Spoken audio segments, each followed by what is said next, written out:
Fliporto, 7ª Festa Literária Internacional de Pernambuco. Olinda, tens a paz nos mosteiros da Índia. Tu és linda, pra mim és ainda minha mulher.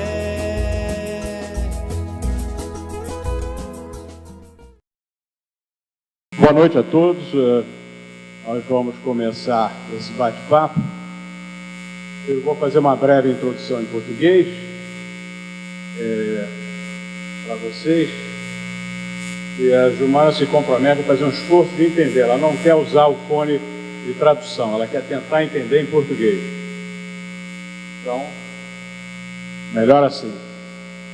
E depois a conversa, a gente vai manter a conversa em inglês, vocês mantêm os fones para acompanhar com mais facilidade. Em resumo, o Líbano nos traz hoje, Joumana Haddad, como nos trouxe de um século para cá, uma riqueza de imigrantes libaneses. Hoje, em torno de 6 milhões de brasileiros têm origem libanesa. Há mais libaneses no Brasil do que no Líbano. Comentei isso aqui ontem. Muitos ainda chamados de turcos, imigrantes que foram de uma época em que o Líbano fazia parte do Império Turco-Otomano. Temos o ministro da Educação, Fernando Haddad, quem sabe um parente distante da Joumana. Our Minister of Education is named Haddad. O nosso vice-presidente, Michel Temer, é de origem libanesa. Inclusive, acaba de ir ao Líbano fundar o primeiro centro de cultura brasileira no Oriente Médio. Temos o nosso escritor Milton Ratum, o prefeito de São Paulo, Gilberto Kassab, o senador Tasso Gereissati, o jornalista Arnaldo Jabor, empresários, professores, intelectuais. E nós não vamos contar a Joumana, que também Paulo Maluf. Apenas um exemplo de como foi democrática a integração de libaneses no Brasil. Mesmo assim, os outros quase 200 milhões de brasileiros continuam a saber pouco sobre os libaneses, daqui ou de lá.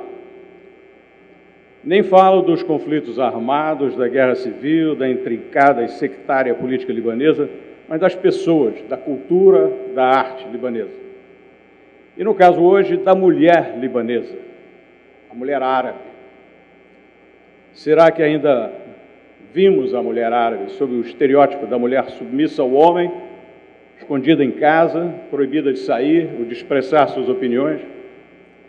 E se a sua visão for essa, prepare-se para uma sacudidela ao ouvir Joumana. Ela é editora de cultura do influente jornal libanês An-Nahar e de uma revista erótica, Jassad, O Corpo, que publica poesia. Joumana mesma escreve poemas, ilustrações e depoimentos pessoais sobre sexo, casamento, virgindade, poligamia, com abordagens que às vezes chocam o público mais conservador. E sai agora no Brasil pela editora Record o livro dela,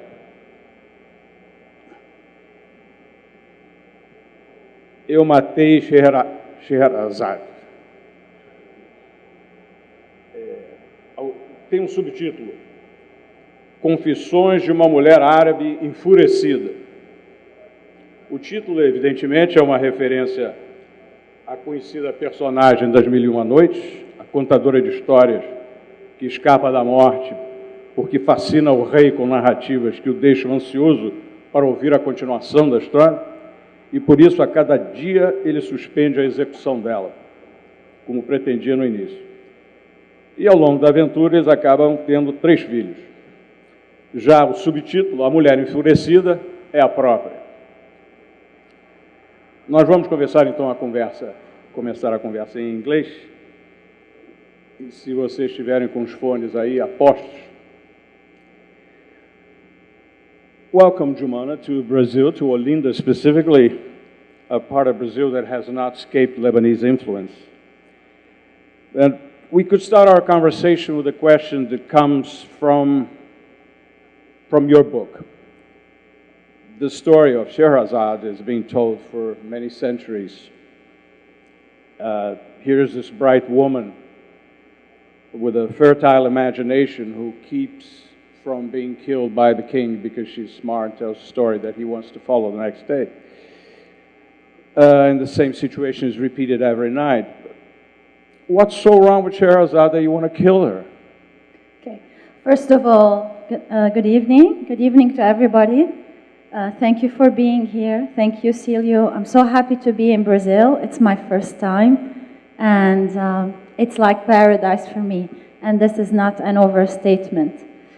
Talking about Scheherazade, everything you said is correct, of course. She was smart, she was intelligent, she has managed to save herself from death by using her culture and her imagination. But ever since I started reading these stories, and I started reading them very young, first the censored version, and then I managed to read the uncensored version, I had a problem with this woman. And my problem is, for me, she has the right to be alive.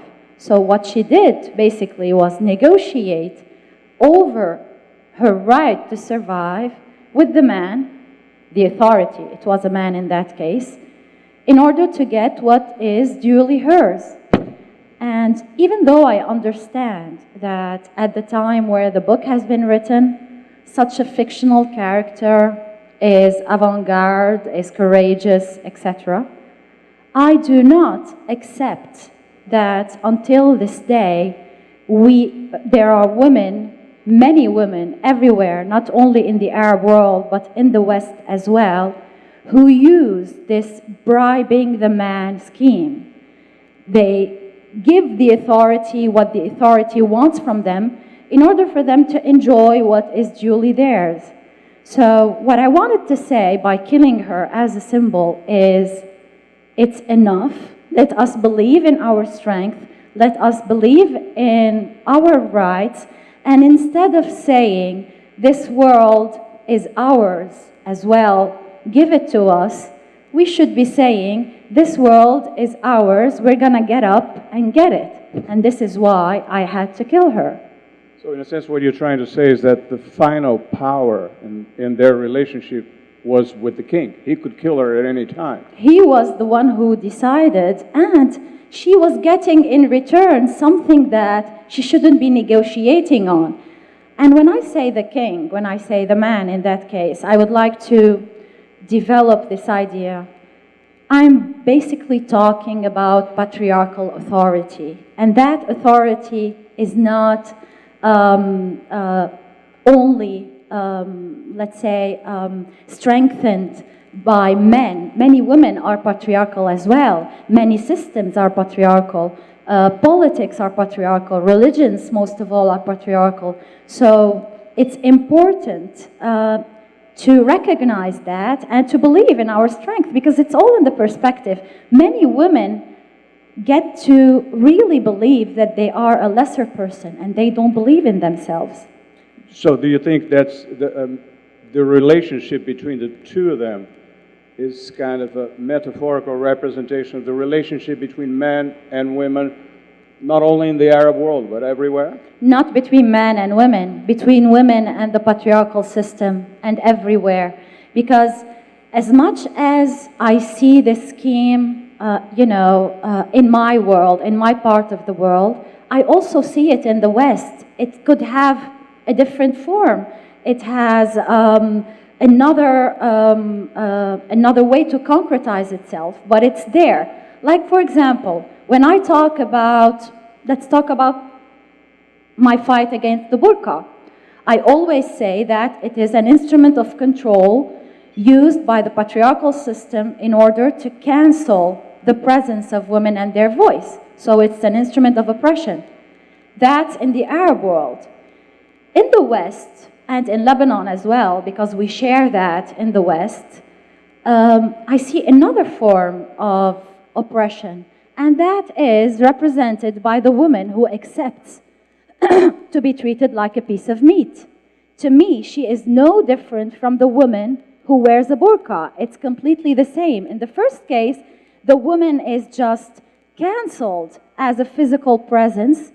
And in the second case, she is just used as an accessory. So I think there are many ways to be a Shahrazad. Today, a person told me, I think there are many men who are Shahrazads as well, not only women. So I think, and that made me think about it.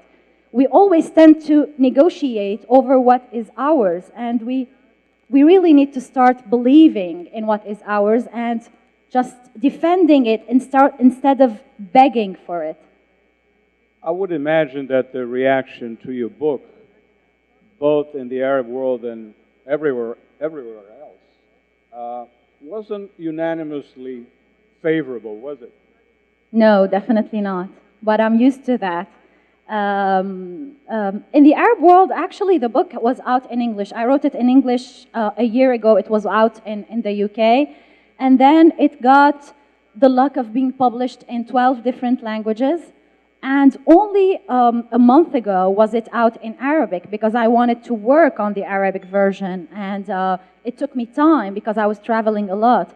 But nobody has ever mentioned this book in the Arab world. No one has ever written about it in the newspapers. But on the other hand, my publisher tells me that it's selling. And I get every day messages, emails on Facebook, on Twitter, talking about how important it was for this woman or this man to read this book, Arabs, I mean. And that's more than enough for me because that's the important message for me. Where was it published in Arabic? In Beirut. It's not available in other Arab countries, obviously, but it was published in Beirut. But what you find out is that it's being smuggled into other Arab countries. It's exactly like my magazine. My magazine is censored in all Arab countries, but many people, you know, I had a friend who told me that whenever he came from Saudi Arabia, that whenever he came to Beirut and he asked his friends, what do you want me to bring you? And they always tell him, bring us copies of Jasad magazine. So people smuggle it, or I also have subscribers talking about the magazine, of course, and I send it by rapid courier to many other countries. Have you actually received serious threats, even physical threats, because of both your book and your magazine? Unfortunately, I have. There are many cowards. There are stupid people who think they can intimidate others just because they think differently, just because they want to impose the way they think on the other person. And ever since I started doing what I do and writing what I write, and I have to say, I'm not particularly courageous. People think I'm courageous. I'm not. I'm just very passionate. Everything I do with passion. This is why I wake up every day. And I'm also very obstinate, and I won't allow anybody come and tell me this is not something you can do, and you're not allowed to say this, and you're not allowed to do this. So this is what helps me. It's not my courage. So I have decided when I started doing this that I'm not going to let myself be intimidated, and I knew I was going to face this because I live in a world where there is a great degree, unfortunately, of backwardness, mainly because of the poison that religion has been putting day after day after day into these societies and into these minds, transforming people into herds instead of cultivating their individuality, instead of taking care of them. And that is also a result. I mean, even this religious extremism is a result, and it is the result of the transformation, the failure of the secular regimes, which have transformed into dictatorships, and we all know that. We all know what happened in Egypt, in Syria, in Tunisia. These were all supposed to be secular regimes, and they are, but they are also dictatorships. When they were threatening you, do you think they were threatening you for more than just your book and your magazine? They were threatening about you for everything that you talk about, that you defend, the positions you take publicly? I can assert without pretension that the biggest problem to these people in what I say and how I say it is that I'm a woman. They cannot handle that a woman in the Arab world talks like that. I'm not saying I'm the only woman. There are other women like me, but they are also subjected to the same kind of either discrimination or exclusion or harassment. So if I were a man, and I always ask myself this question, if I were a man and I wrote this book, or if I were a man and I did a magazine, a cultural magazine about the body like Jasad, would the reactions would have been this, strong and heinous and violent? I can say they would not have been like that. I mean, men get away with much more in the Arab world, and this is what makes me, enfurecida. Angry. That says that Exactly. you're enfurecida here. Yes. What you're so angry? Besides that, what makes you angry?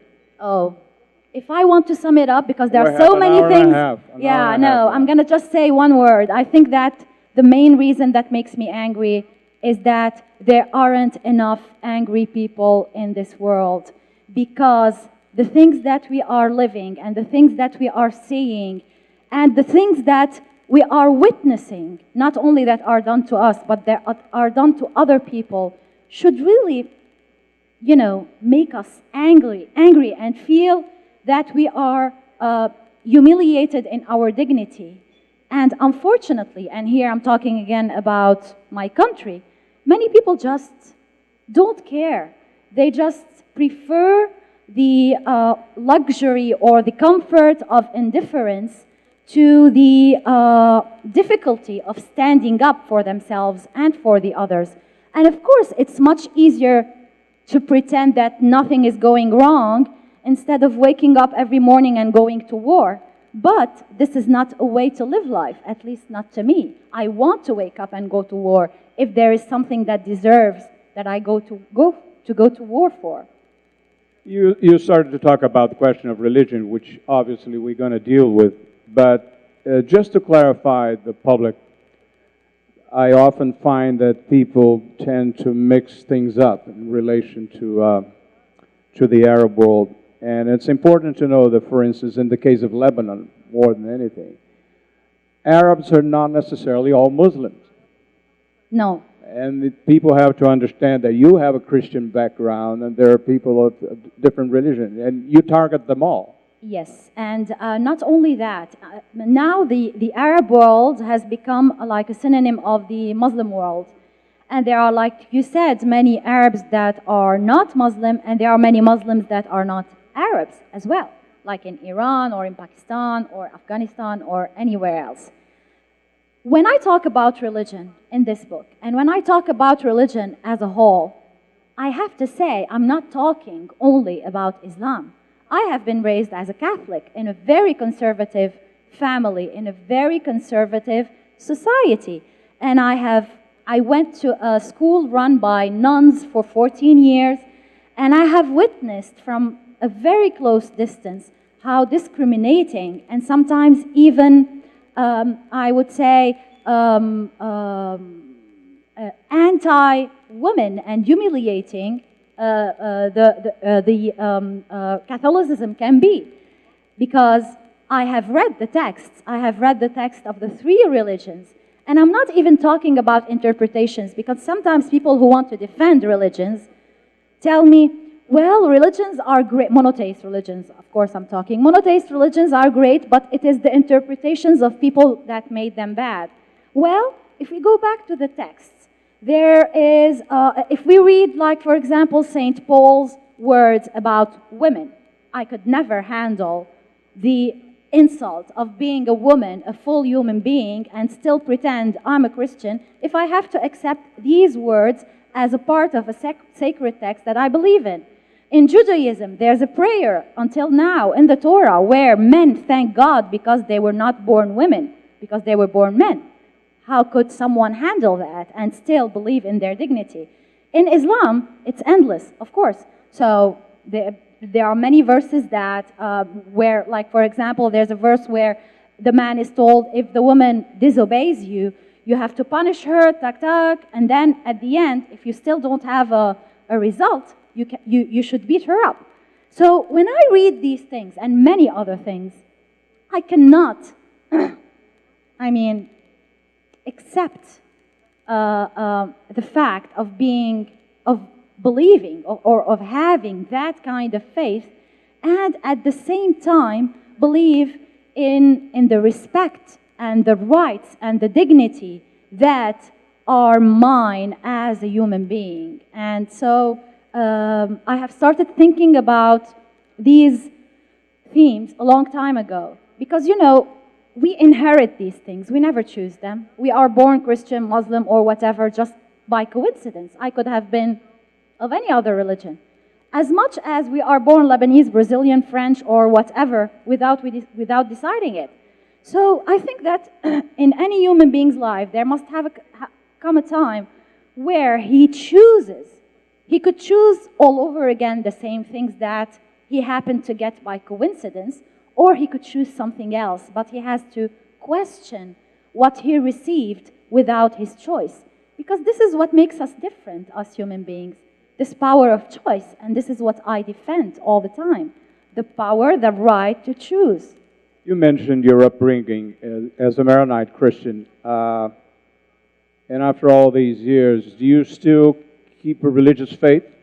No, I don't. I'm an atheist. No, I cannot.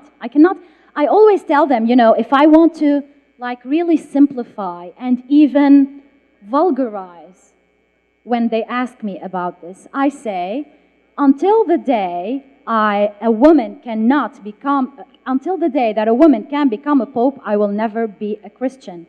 Until the day that the Muslim woman, has to wear a burqa, but the Muslim man doesn't wear a burqa, I will never stop attacking Islam, etc., etc. Of course, this is just simplification, but it says a lot because it's all in the details.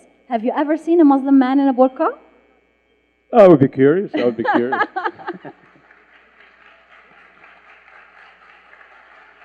Thank you. Lebanon was a country where for many years the Christians were at least culturally quite dominant. But now we can't say that. And especially the south of Lebanon is pretty much under the control of Hezbollah. And I wouldn't think you have a very good relationship with that, do you?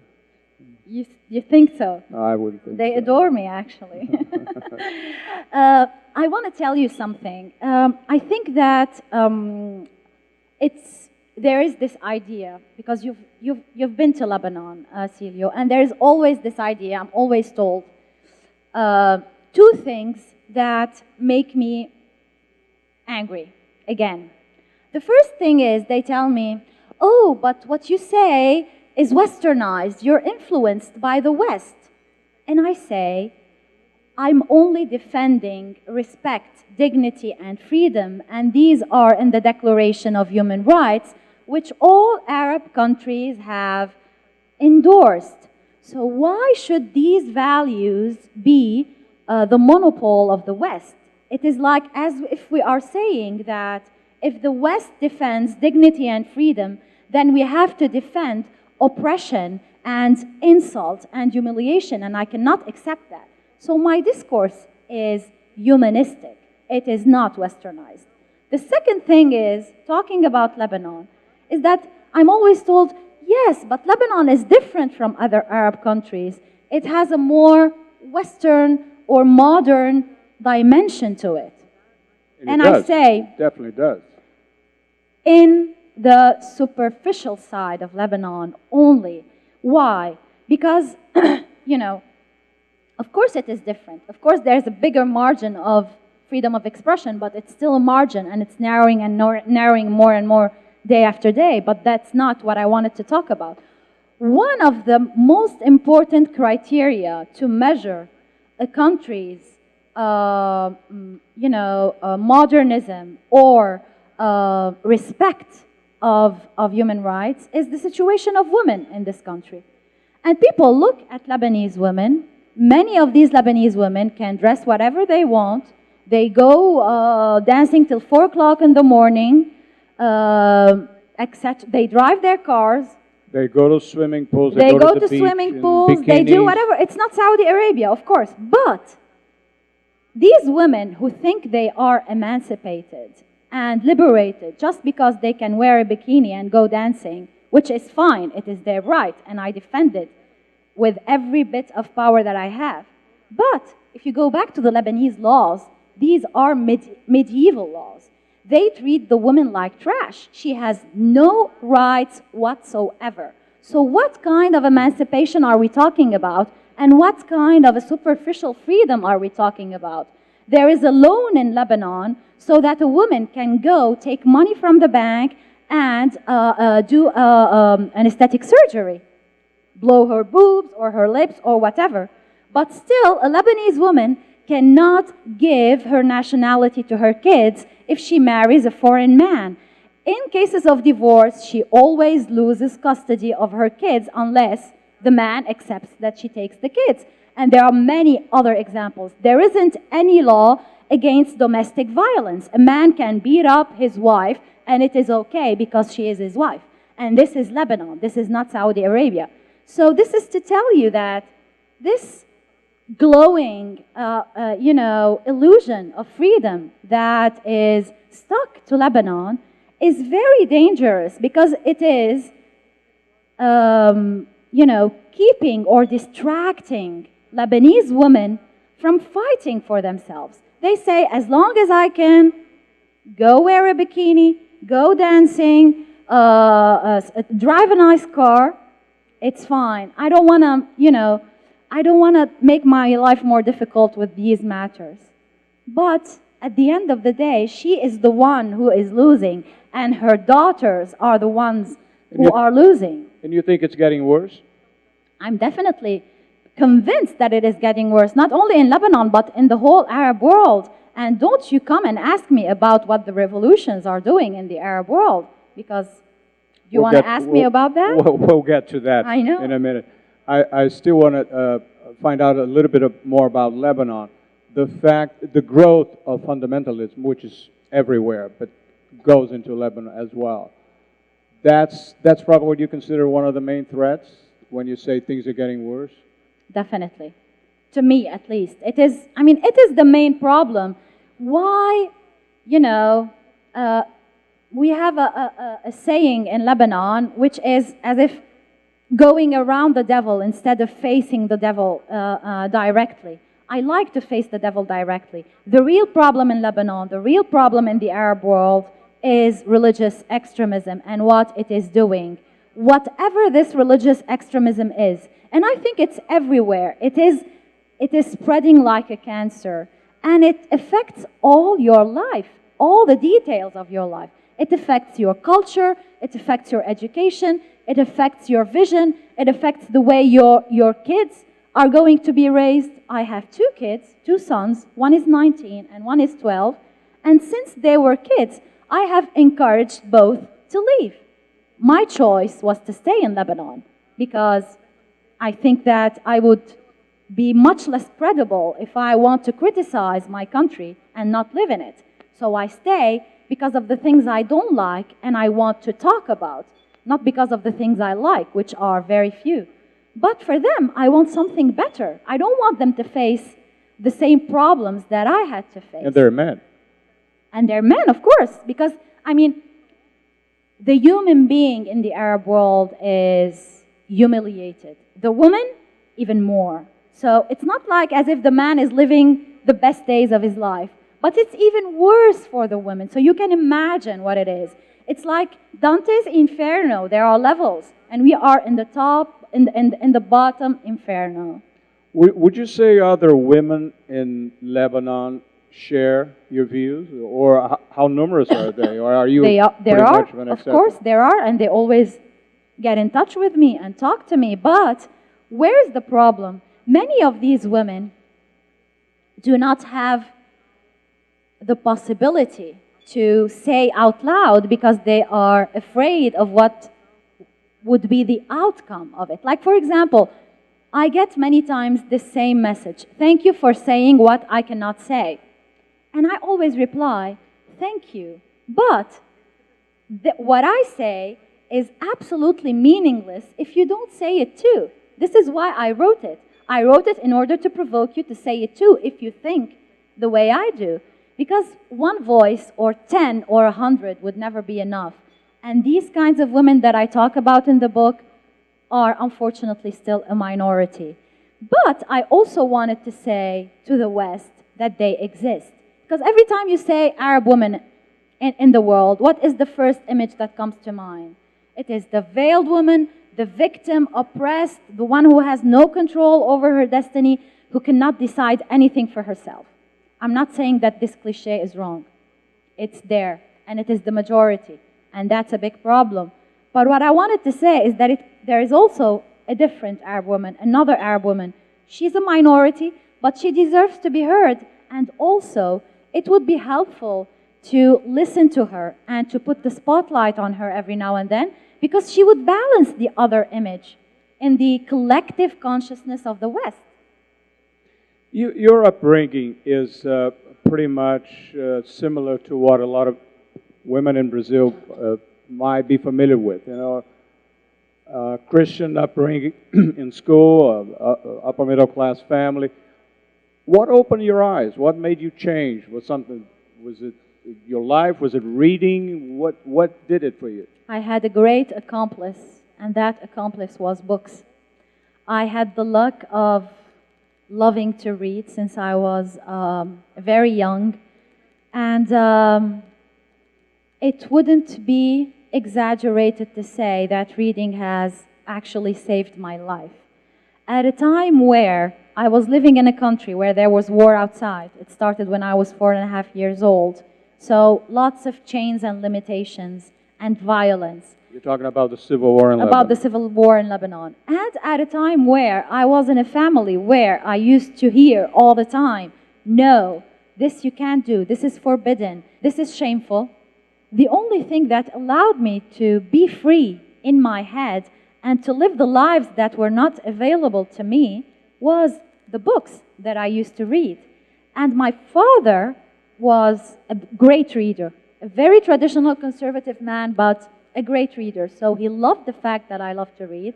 And he used to bring me these books every day when he came home, and we'd sit and read together. But then at one point, I was like 11 or 12, I started wanting more, and I started wanting something different from these pink, sugary stories that he used to bring me that were, adapted to my age. And whenever he left home and he had a big library, I used to put a chair, climb on the chair, and try to look for what he has hidden away from me. And this is how I read, what would be considered shocking books at 11 or 12, like the Marquis de Sade, like Nabokov, like Miller, like Anais Nin, and many other writers, which have, of course, been very subversive to a girl like me, but at the same time allowed me to think that in my imagination I can be free and I can do whatever I want and express whatever I want. And this has also nurtured the writer that I always wanted to be. So I can imagine you were as a teenager reading the Marquis de Sade. I read Justine when I was 12. What kind of a shock was it to you then? It was a big shock. I remember that I couldn't stop reading. So I was always worried that my parents would come back home and find me reading the book. Like so reading pornography. So I used to put Justine inside a bigger book and just pretend that I'm reading the other book and read it in secret. And I remember vividly that for a few nights I could not sleep thinking of all these images.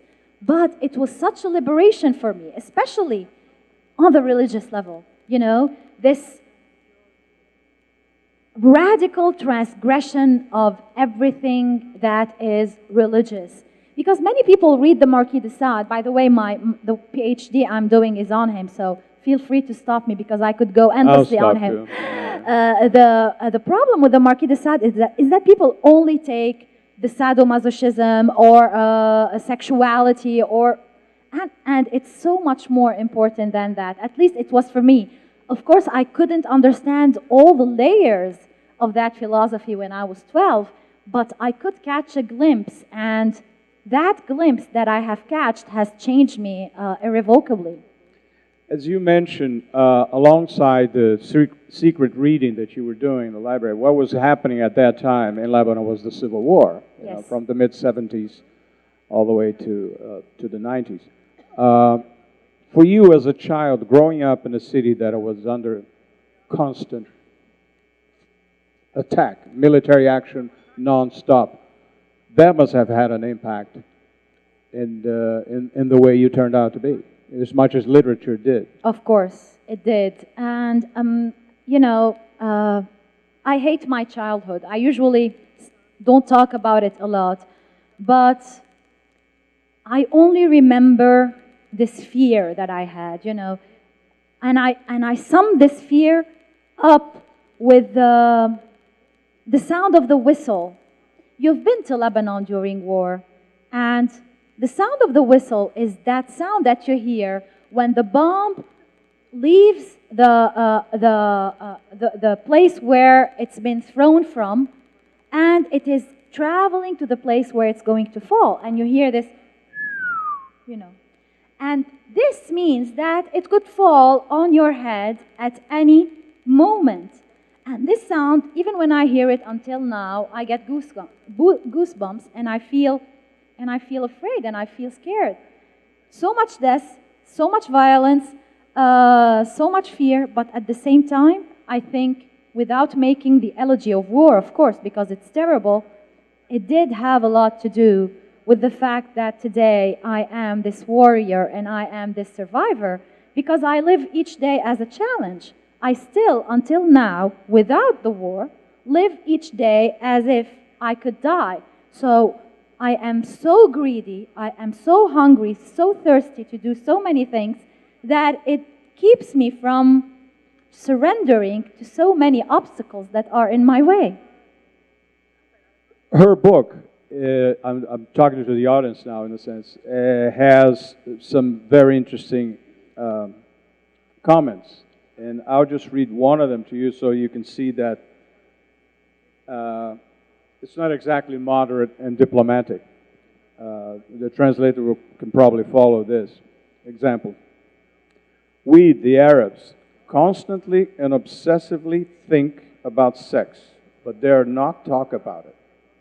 We rid ourselves of one so-called abomination with one hand, then practice intellectual debauchery or depravity, which is much worse, with the other. End of quote.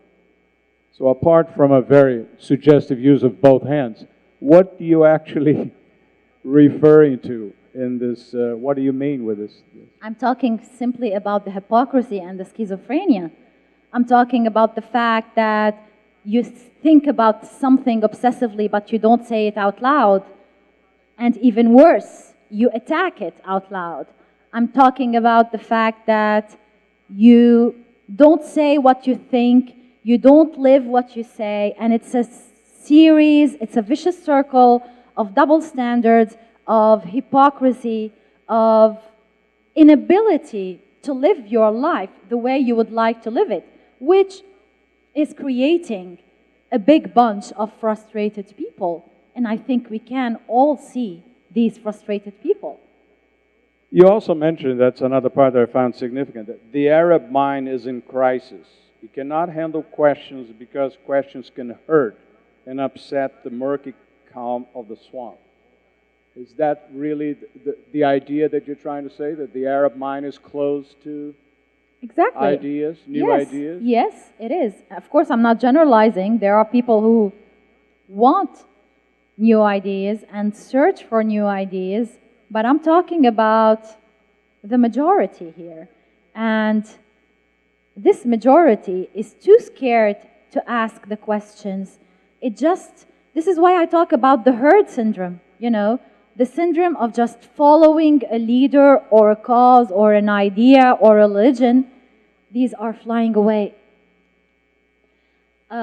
Without giving yourself the privilege, which is completely human, of asking questions, of saying, do I really share this view, or am I just being led by my nose? Am I really convinced with this idea, or I'm just saying yes without thinking about it? We finally get to the question of the Arab revolt, the so-called Arab Spring that has gone into summer and autumn and winter. We've seen TV pictures, we've seen photographs of women participating a lot in the Arab Spring. Are they still participating? Are they still involved? Are they getting any benefits? Or are they starting to be pushed aside? You're stealing a part of my answer. I don't like that. You already answered the question. All right, I'm sorry. You go ahead. You are totally right, Silio, because, of course, I'm very proud of what has happened. Actually, I've always wondered how could these people handle these dictators and not do anything to push them aside. But at the same time, when the revolution started, and especially when the two revolutions in Tunisia and in Egypt started taking shape, we have all seen these women walk in the street, contribute, participate in the revolutions. But then, when the actual, the visible part, the exhibitionist part of the revolution was over, and it was time to start working on these new structures, on what's coming next, on what is set to be a radical change and a move towards a better world, these women have almost disappeared. So I felt as if they have been used in order to give that revolution a certain credibility, a certain popular credibility, internationally and in the Arab world. And then when it was really, when they were not useful anymore, they have been pushed aside, and we are starting to see the results in the elections in Tunisia, what's happening in Libya, what's happening in Egypt. It is going to, I always say that the Arab world is cursed with the fact that it always has to choose between two monsters. So the first monster is out, and that's the dictator. But now it's time for the second monster to show up. And I'm not sure if he's better or worse than the first one. They're as bad, the first one, as the other. So when they talk about change in the Arab world, I think that it's too soon, because this Arab world still needs to fall into the claws of the second monster completely. And I'm talking about religious extremism. And then find out, like it did with the dictatorships, how awful, how terrible, how insulting, how oppressing the second monster is before it can really move towards a real change. And that would be the third step. And regarding the women, you can never tell me that you're doing a democracy when you're not respecting women's rights. That's just not convincing. It means that you don't understand what democracy is all about. And I'm not only blaming the men, I'm also blaming the women. I'm mostly blaming the women.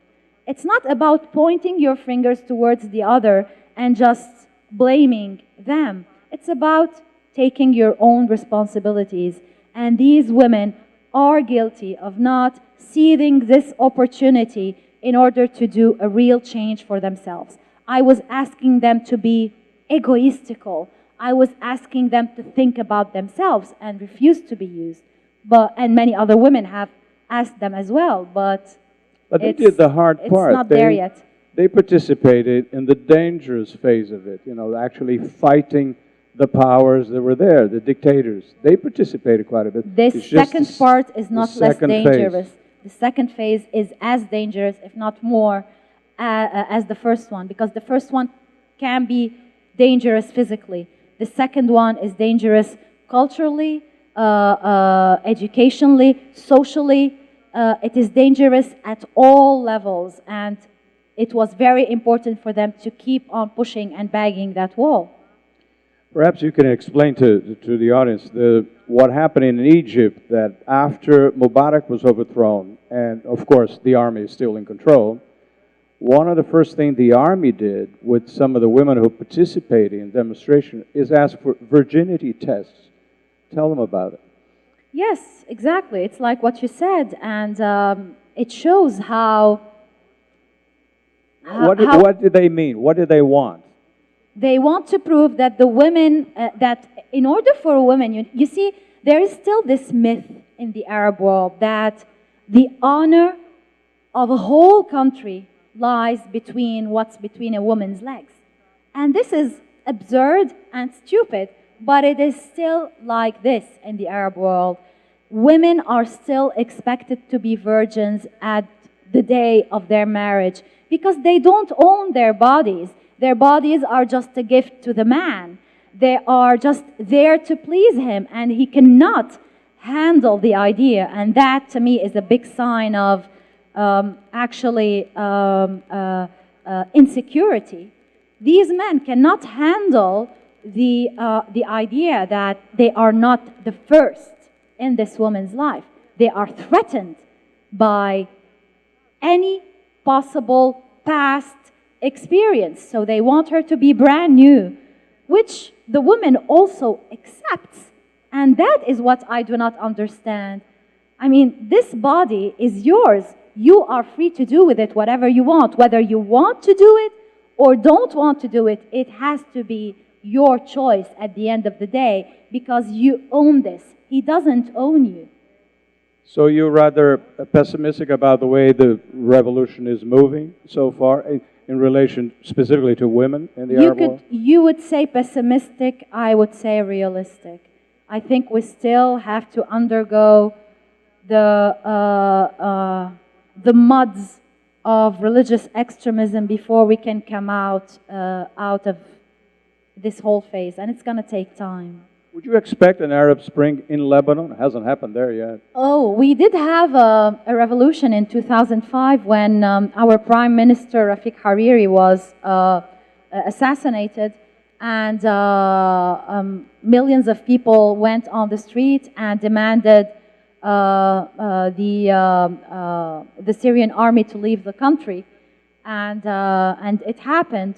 But we are used in Lebanon to abortions, and that revolution was aborted, and we can see that today in our current politics. So you could say that we are actually prepared to be disappointed. We are trained to be disappointed. From your experience in different countries and traveling around, meeting women everywhere and being familiar with the feminist movement in other countries, how much of an impact did it have in the Arab world in general, and you specifically, the whole feminist revolution that happened in the West mostly? You know, I'm glad you asked me this because I always prefer to say that I'm a post-feminist. And people tell me, what do you mean by post-feminist? Of course, a woman that has my ideas and my view of the world cannot not be a feminist a priori. But what I mean by post-feminist is that this important movement that happened in the 60s and 70s in the West, and that, of course, started affecting the Arab world as well, but not to the point of real change until now, has fallen into two, in my opinion, unforgivable mistakes.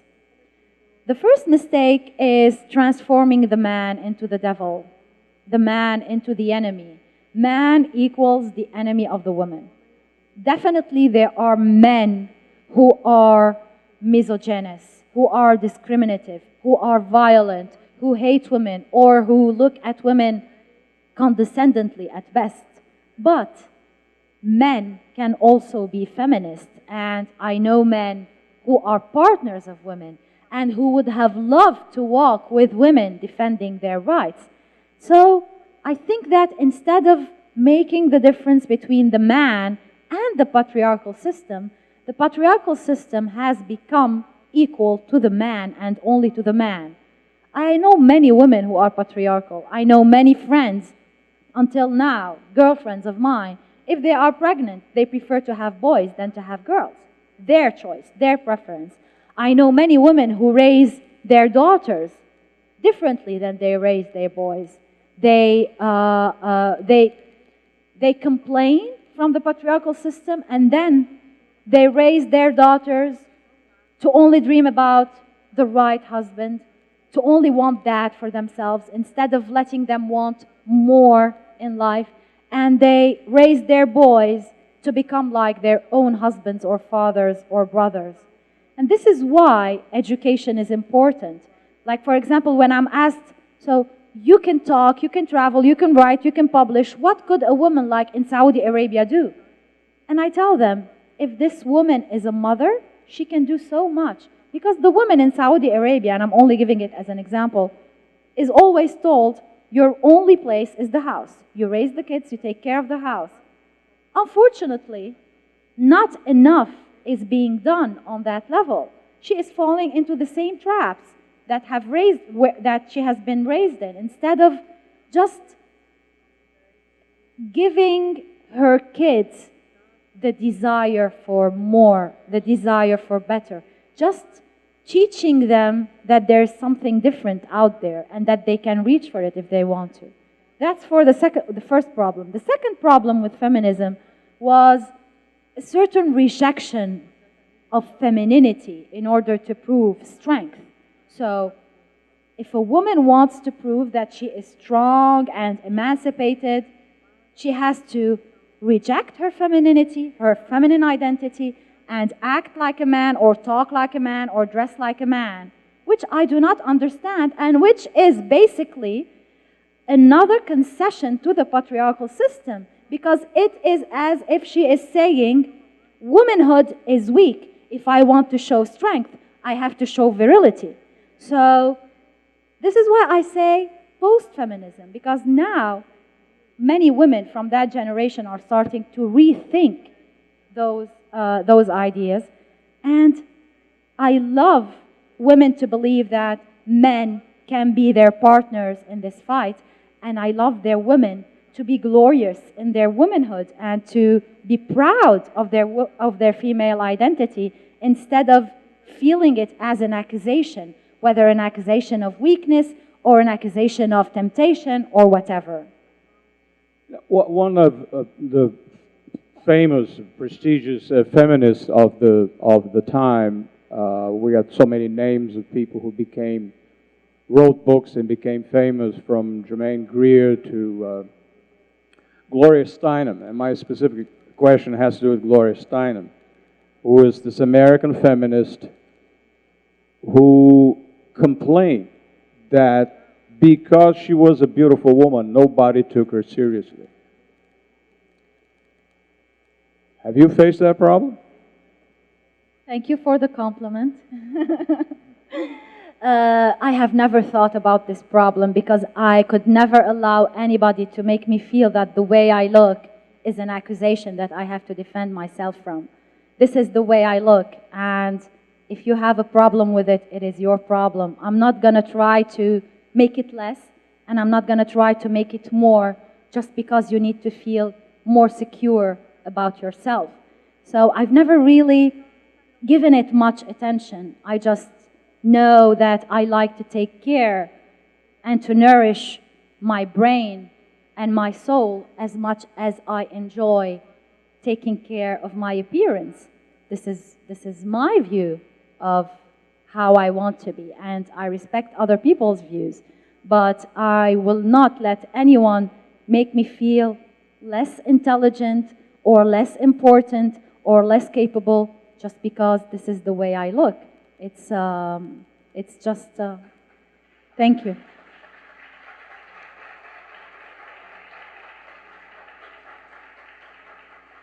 Taking up on your reference to the need for women to strive for more, want to be more than just the simple life that other people try to impose on them. You're in a country that is headed by a woman. A neighboring country, Argentina, is headed by a woman. Chile recently was headed by a woman. Of course, we had other examples worldwide. India with Indira Gandhi, Pakistan with Benazir Bhutto, and things. To what extent do you think having a woman in a position of political leadership is important? It is very important for women to participate in the political life, I think, because they could change laws. They could help in changing laws. They could also help in, shaping the way people look at women and what their role is in society. I have written about these women. I remember I have written a very funny story in my newspaper when a woman, when your president was elected. I wrote about her and I said, I was at this party and there were two groups of people. In any party, in a house, usually men, sit together and women sit together. This is what I don't like. So I chose to sit with men. And they were talking politics, and I told them, what do you think about the fact that Brazil has a woman president? And they said, wow, I think that, it's good, and she seems like a very intelligent woman, and she seems capable, and then we'll see what's going to happen. And then I left them, and I went to the group of women, and this is to tell you my previous point. And these women, I'm not saying all women are like that, but that night was like that, and this is the story I wrote. And I told them, they were talking about different stuff, and I told them, so what do you think about the fact that now Brazil has a woman as a president?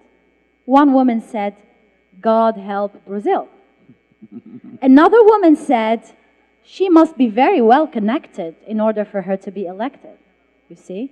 You see the bad intentions? So, and I wrote that, and I said, what are these people talking about, and when are we going to stop falling into these traps? And I also spoke about how a man could really be a woman's partner, and how sometimes a woman is her own worst enemy instead of believing in her strength, and instead of, being happy or proud for other women if they get to achieve something in their lives.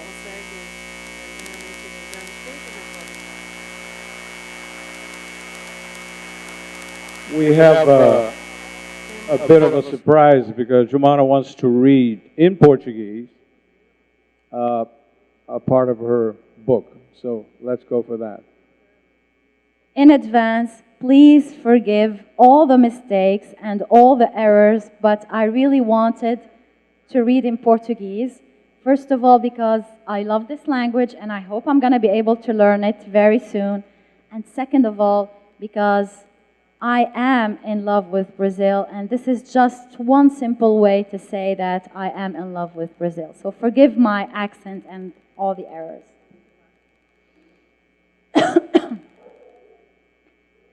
Nunca fui muito fã de Sherazade. Sei que, sendo uma mulher árabe e tudo isso, eu devia ter admiração por ela. Eu, ao menos, apoiá-la. Mas não é o caso. Pode parecer, à primeira vista, que tenho ciúmes dela. É Sherazade para lá, Sherazade para cá. Ela simplesmente pula de sua caixa de Pandora toda vez que uma escritora árabe é mencionada em alguma parte do mundo. Mas não tenho ciúmes dela, nem poderia ter, e vou explicar o motivo. Sabe, Sherazade é constantemente exaltada em nossa cultura por ser uma mulher instruída, engenhosa e de imaginação fértil, é inteligente a ponto de salvar a própria vida subordinando o homem com suas histórias intermináveis. Mas eu nunca gostei realmente desse lance de subornar o homem. Em primeiro lugar, acredito que envia às mulheres a mensagem errada. Persuada os homens, dê a eles as coisas que você tem e que eles querem, pois assim eles apouparão. Corrija-me se eu estiver errada, mas parece óbvio que esse método coloca o homem numa posição de onipotência e a mulher numa posição inferior. Não ensina às mulheres resistência e rebelião, como fica implícito quando o caráter de Sherazade é discutido e analisado. Ensina-lhes, isso sim, a fazer concessões e negociações sobre seus direitos básicos. Convença-as de que agradar o homem seja como uma história, uma bela refeição, um par de seios de silicone, uma boa trepada, ou o que for, é a maneira de dar certo na vida. É isso que é considerado resistência? Pode me chamar de míope, mas não acho que seja. Nunca fui muito fã de Sherazade. Foi por isso que a matei. Mas não posso ficar com todos os créditos.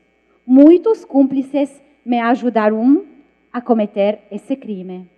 Instigadores cujas mãos se juntarão às minhas, mãos hostis e encorajadoras, e que por isso, a essa altura, apresento agradecida a lista mais completa possível. Eu matei Sherazade com as mãos de todos os homens que tentaram, de formas diferentes e sob várias máscaras, cortar minha garganta. Eu matei Sherazade com as mãos de todas as mulheres que tentaram, de formas diferentes e sob várias máscaras, me fazer acreditar que é certo minha garganta ser cortada por um homem. Eu matei Sherazade com as mãos de todo escritor, homem ou mulher, que foi proibido, quer por um censor externo, quer por um censor interno, de escrever o que tinha vontade de escrever e o que tinha o direito de escrever. Eu matei Sherazade com as mãos de diferentes representantes e líderes religiosos que me fizeram perceber o fosso entre autenticidade e adesão cega ao que quer que seja. Eu matei Sherazade com as mãos das modelos da Calvin Klein, das namoradas de James Bond e de toda mulher que é tratada como um delicioso pedaço de carne em revistas, filmes, telas de TV e na vida real. Eu matei Sherazade com as mãos de todo homem que foi ridicularizado pelos amigos machões por tratar as mulheres decentemente. Eu matei Sherazade com as mãos do professor de matemática da quarta série, que queria me convencer de que os meninos têm jeito para a matemática e as meninas para a cozinha. E por fim, matei Sherazade com as mãos de Lilith, minha semente, minha raiz, minha terra e minha verdade. Sim, eu matei Sherazade. Eu a matei em mim. Estou completamente decidida a matar tudo e todos que, mesmo remotamente, me lembrem ou se pareçam com ela em meu inconsciente, imaginação e mente. Portanto, o melhor que suas filhas, netas e todas as suas descendentes têm a fazer é desistir da concessão ou ficar longe, bem longe de mim. Pois há uma mulher árabe enfurecida. Ela tem suas próprias histórias, cuja moral não é a negociação. Ela tem sua liberdade e sua vida, que não lhe foram concedidas por ninguém. É a arma perfeita para matar. E nada vai detê-la agora. Obrigada. Obrigada. Thank you. Obrigada. Thank you. Thank you. Thank you. Thank you.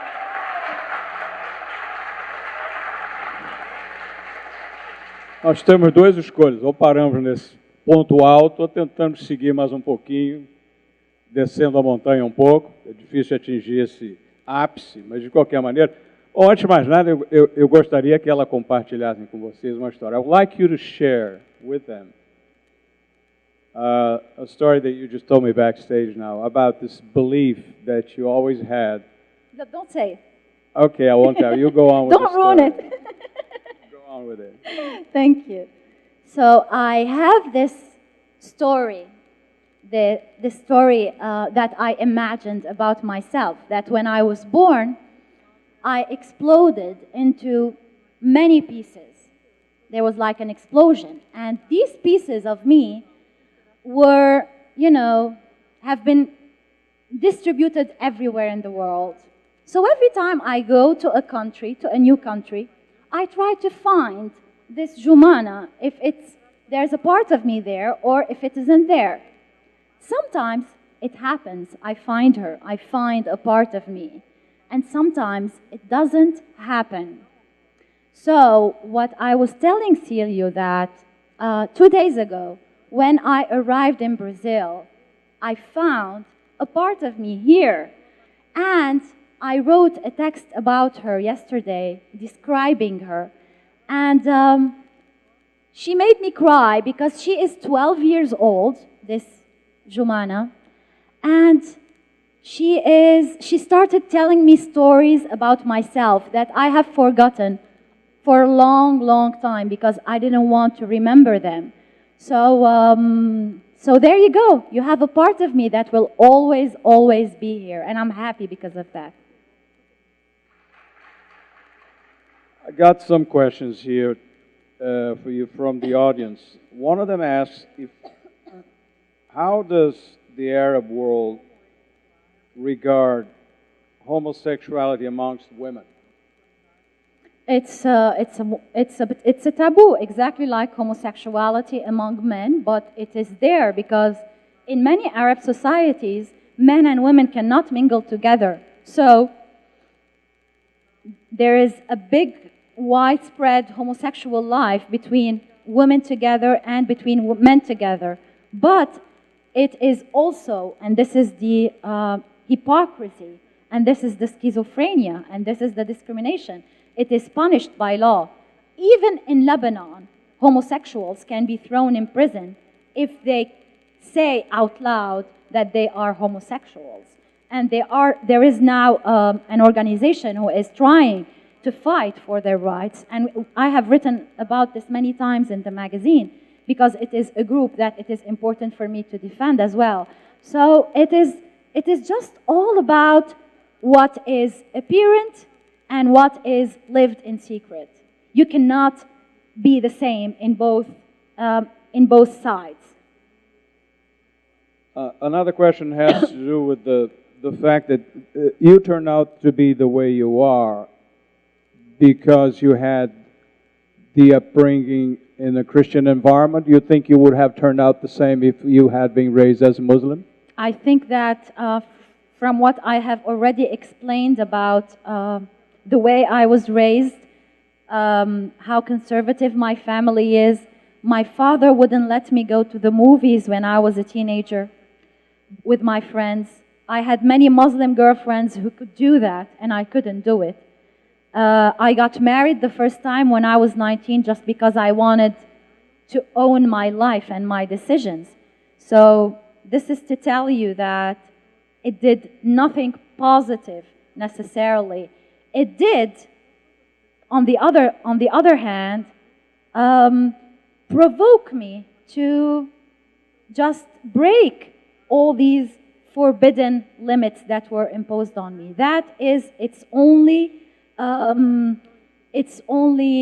privilege or its only quality that it has. But it is the same quality can also exist in Muslim upbringing. It is not a monopole of Christian upbringing. There's another question here that wants to know from you how the Arab woman regards the West. Do they do it with anger for political reasons or with admiration for the freedom that women have in the West? I think it's a mixture of both. Anyway, I don't consider myself a spokesperson for the Arab women. I would never, I can just talk about myself or about some of the women that I am in touch with. But I think there is a mixture of not anger, but a kind of maybe mistrust, skepticism, or fear, and also a certain admiration. But talking about admiration, I have presented this book in so many European countries, even in Scandinavian countries, and in places like France or Germany or Denmark or even Norway. I've had women come after I speak and tell me, we find ourselves in what you are saying. We are still, maybe in a different way, suffering from this in our own societies, which means that it is not over yet, which means that sometimes in the West, women start thinking that everything has been done, I can now rest, I have all my rights, I don't need to defend them anymore, I don't need to go to war anymore.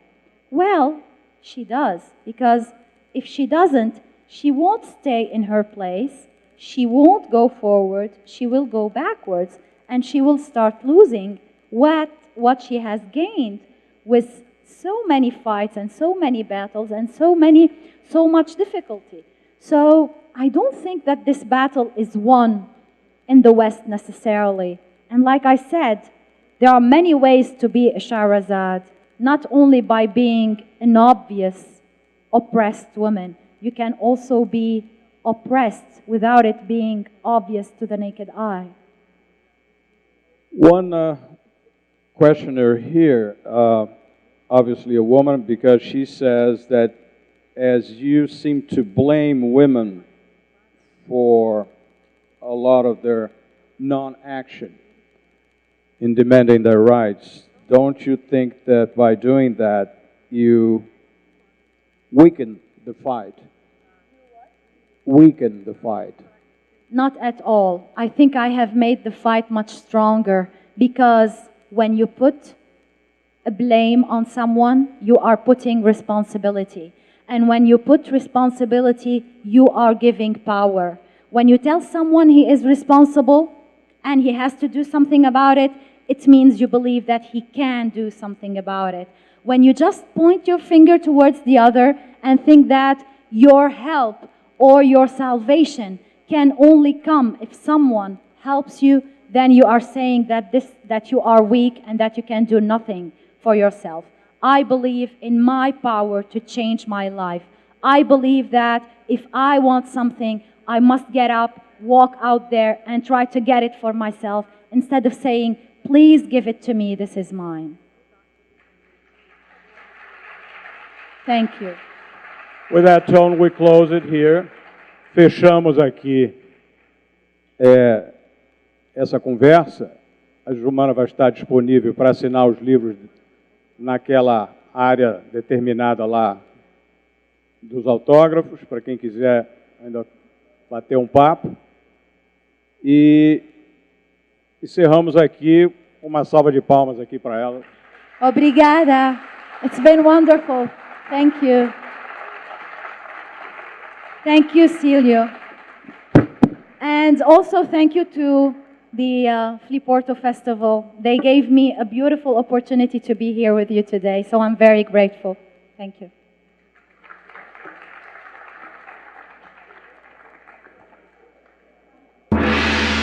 Fliporto, 7ª Festa Literária Internacional de Pernambuco. Olinda, tens a paz dos mosteiros